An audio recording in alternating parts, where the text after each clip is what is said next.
Sa pambungad na eksena, ipinakilala tayo sa isang kung fu master na nagngangalang Zhu Yuan, na nagdala ng bagong estudyante na nagngangalang Qin Shu sa Shaolin Temple.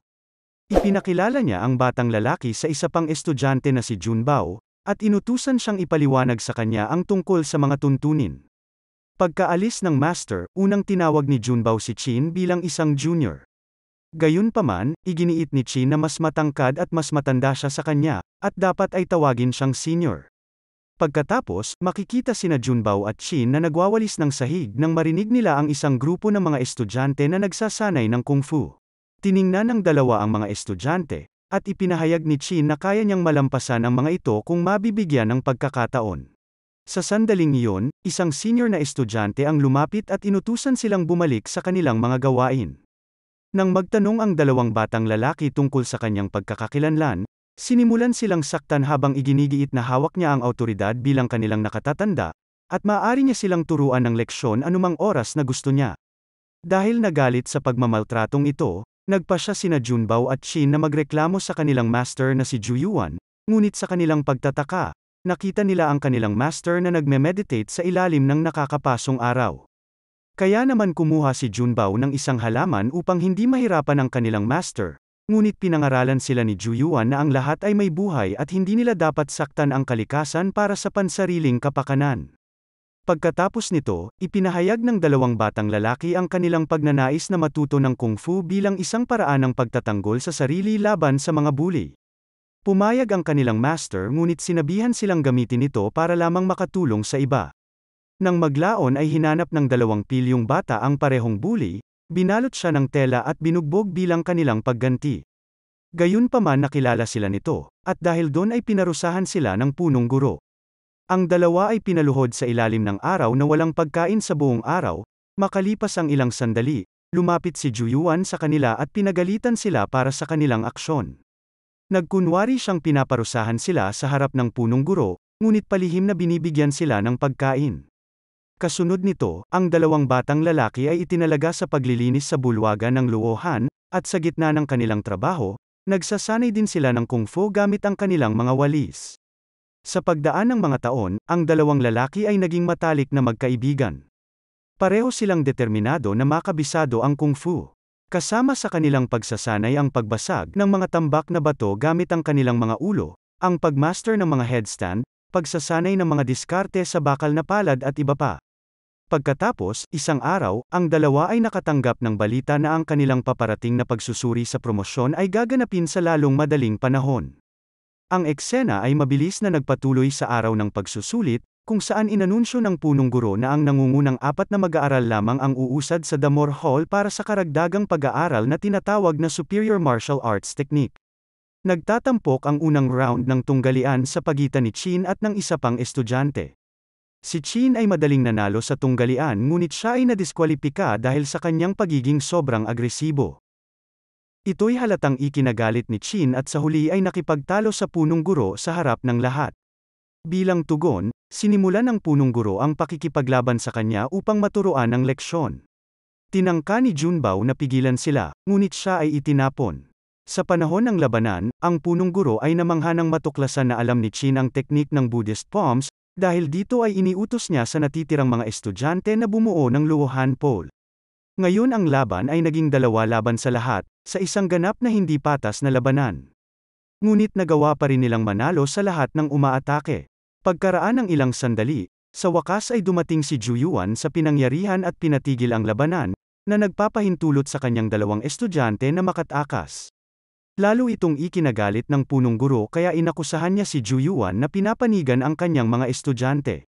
Pagkatapos, ang 2 batang lalaki ay nakipagkita sa kanilang master upang humingi ng tawad.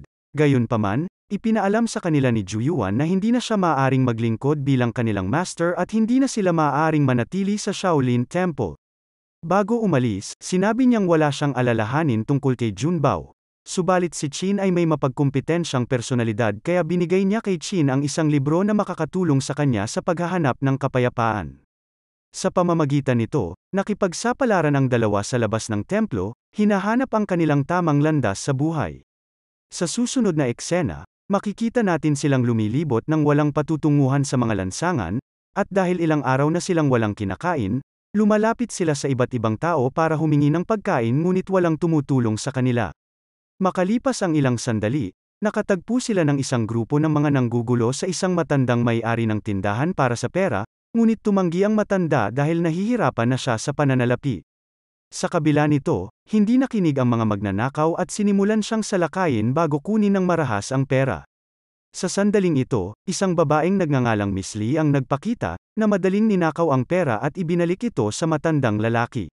Nang malaman ng mga magnanakaw na nawawala ang pera, agad na inutusan ng kanilang pinuno ang kanyang mga alip-ores na bugbugin siya. Isang laban ang naganap, at sa pagtataka ng lahat, si Lee ay tila may mahusay na kasanayan sa martial arts. Ngunit dahil mas marami sila, natalo siya ng mga ito at napabagsak, ito'y nasaksihan nina Junbao at Chin mula sa malayo at sa huli ay nagpa siya na tumulong sa kanya. Gamit ang kanilang mga kahangahangang galawan sa kung fu, nilabanan nila ang mga ito na pinahanga ang mga nanonood. Ngunit nang mapansin nila ang mga karagdagang kalaban na dumarating, pinili ng tatlo na tumakas sa eksena, mabilis silang nagbalat kayo ng mga peking wig at nagpalit ng mga damit, na nagpapahintulot sa kanila na makatakas. Nang maglaon, habang naglalakad ang tatlo sa mataong mga lansangan, biglang dumaan ang karwahe ng gobernador na si Liu Jin sa bayan. Nang makita ang paradang ito, ipinahayag ni Qin ang pagnanais na maging mayaman at makapangyarihan gaya ng gobernador. Gayunpaman, binabalaan siya ni Miss Lee na ang gobernador ay may puso ng isang ulupong, dahil siya ay kumikitil ng buhay ng maraming tao. Pagkatapos nito, dinala ni Miss Lee ang dalawa sa isang restaurant para kumain. Habang kumakain sila ay nabighani sila sa malamyos na musikang tinutugtog ng isang babaeng nagngangalang Si Yulin. Hinahanap pala ni Si Yulin ang kanyang asawa na ilang araw nang nawawala. Dahil walang susuporta sa kanya, binubuhay niya ang sarili sa pamamagitan ng pagtugtog ng sansiyan. Samantala, malinaw na nagkakaroon na ng damdamin si Junbao para kay Si Yulin, dahil hindi niya maiwasang mapatingin sa kanya. Di nagtagal, pumasok ang kapatid na babae ni Liu Jin sa restaurant kasama ang kanyang bagong kasintahan, na walang iba kundi ang nawawalang asawa ni Si Yulin. Ang paghahayag na ito ay ikinagalit ni Si Yulin, na nagudyok sa kanya na makipag-away sa kapatid ng gobernador. Pagkatapos ng mahabang labanan, nagtagumpay si Si Yulin ngunit ang kanyang asawa na sabik na mapasaya ang kanyang mayamang bagong asawa, ay pinalo siya ng upuan sa ulo. Nagudyok ito kay Junbao na sumali. Hinarap niya ang ilan sa mga bantay ng kapatid ng gobernador bago tumakas kasama ang kanyang grupo. Kasunod nito, dumating silang apat sa isang motel kung saan nagpasya silang magpalipas ng gabi. Sa hating gabi, napansin ni Junbao at Qin ang isang grupo ng mga rebelde na nagnanakaw ng sangkaterbang ginto mula kay Liu Jin.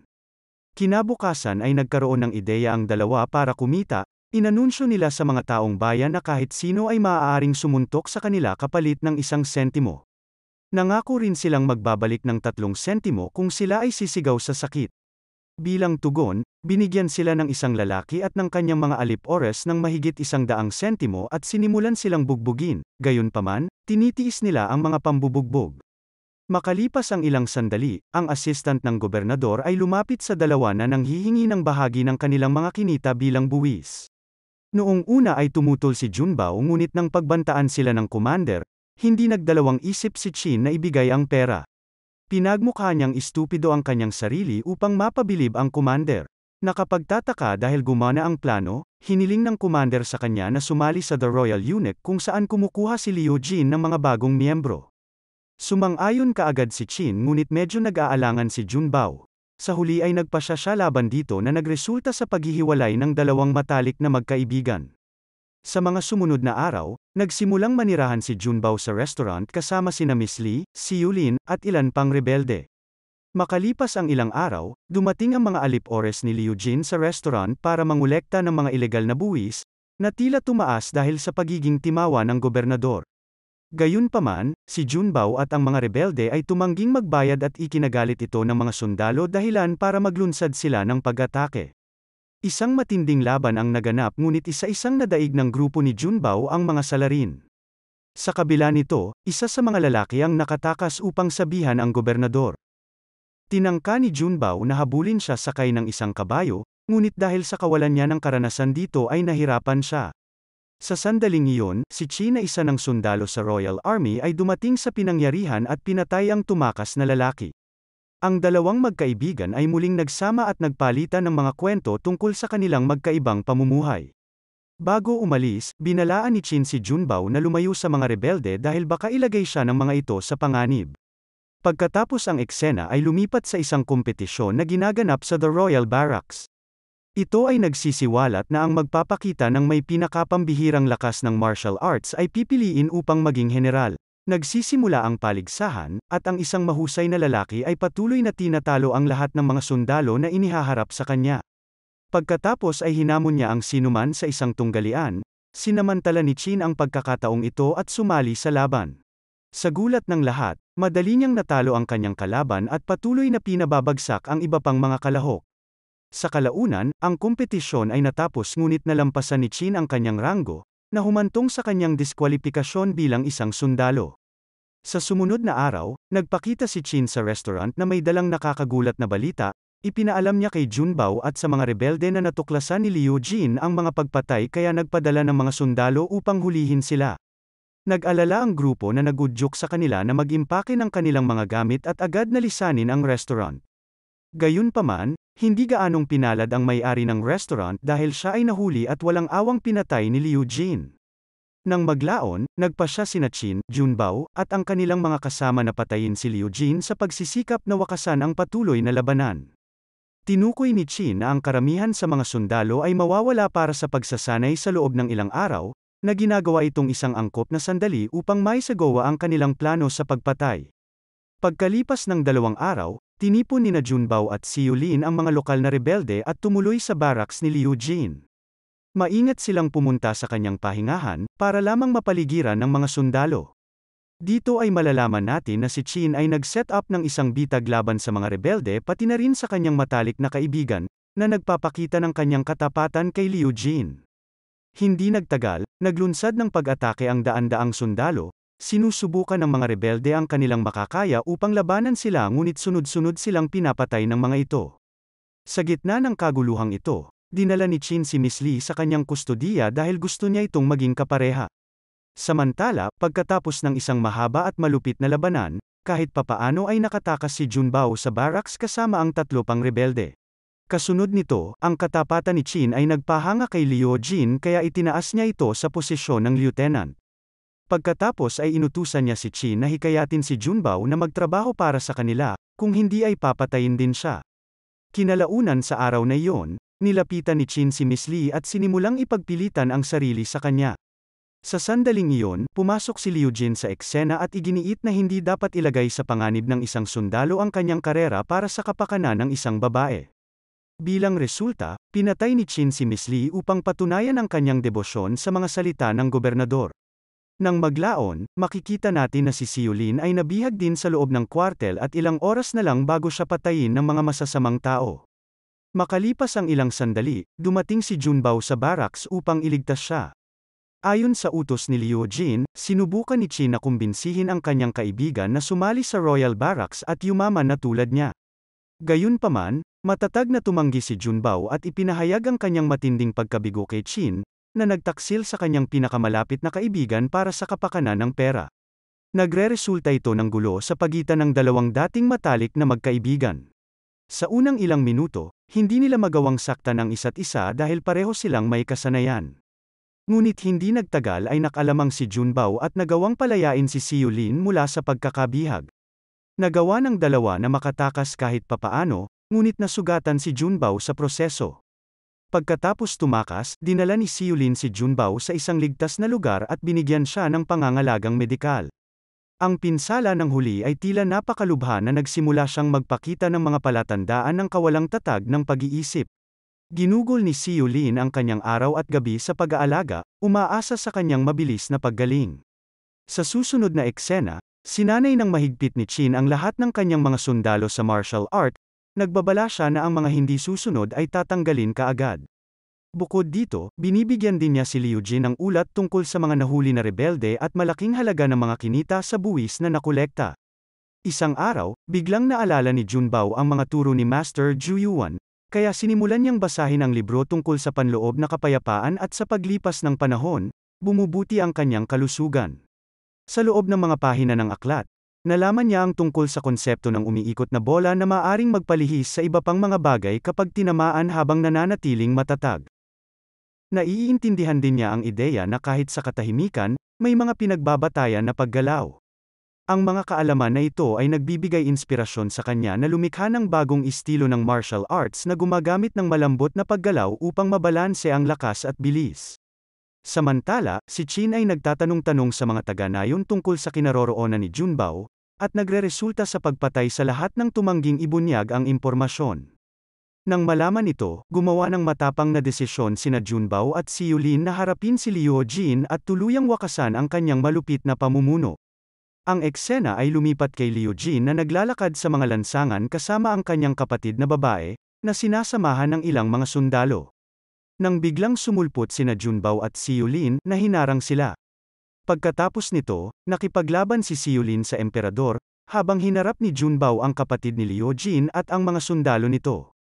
Ang labanan ay nakamamatay at ang magkabilang panig ay nagpapakita ng pambihirang mga kasanayan sa martial arts, ngunit sa huli, ang mabubuting tao ang nagwagi. Kasunod nito, nabihag ni Junbao at si Yulin ang gobernador, pagkatapos ay tumuloy sila sa kampo ng hukbo upang harapin si Qin. Nang makita ito, sinubukan ng mga sundalo na makialam ngunit itinutok ng ating mga bayani ang kanilang mga espada sa leeg ni Liu Jin, na pinipilit silang umatras. Hindi nagtagal ay nilapitan sila ni Qin, pagkatapos ay nagsimula siyang makipaglaban kay Junbao, iniisip na siya pa rin ang mas magaling. Gayunpaman, nakikipaglaban ngayon si Junbao gamit ang isang hindi pa nakitang estilo, na tinatawag niyang Tai Chi. Nagagawa niyang maiwasan ang lahat ng mga pag-atake nang hindi nahihirapan. At nang malapit ng matalo si Qin, inutusan niya ang kanyang mga sundalo na salakayin si Junbao. Gayunpaman, si Liu Jin na hawak pa rin ni si Yulin ay pinagbawalan silang makialam. Ikinagalit ito ni Qin kaya pinatay niya ang gobernador upang magkaroon ng ganap na kontrol sa mga sundalong nakapaligid sa kanila. Pero laking gulat niya nang ayaw pa rin nilang sumunod sa kanya dahil nagtaksil siya sa kanilang pinuno. Pagkatapos ay hindi na nakialam ang mga sundalo, na iniwan na ang kapalaran ni Qin sa mga kamay ni Junbao. Ngayon na wala nang magawa, nagmakaawa si Qin ngunit sa huli ay pinaslang siya ni Junbao, na tinatapos ang lahat ng ito. Sa huling eksena, naghiwalay sina Junbao at si Yulin, at dinala ng ating bayani ang abo ni Qin sa Shaolin Temple. Nagtatapos ang pelikula na nagtatag siya ng sarili niyang paaralan sa Wudang Mountains at nagsimulang magsanay bilang Tai Chi Master. Dito na nagtatapos ang kwento, sana ay nagustuhan mo ito. Kung hindi ka pa nakasubscribe ay mag-subscribe ka na upang matulungan mo ang channel na ito. Mag-comment ka na rin tungkol sa kwento. Salamat!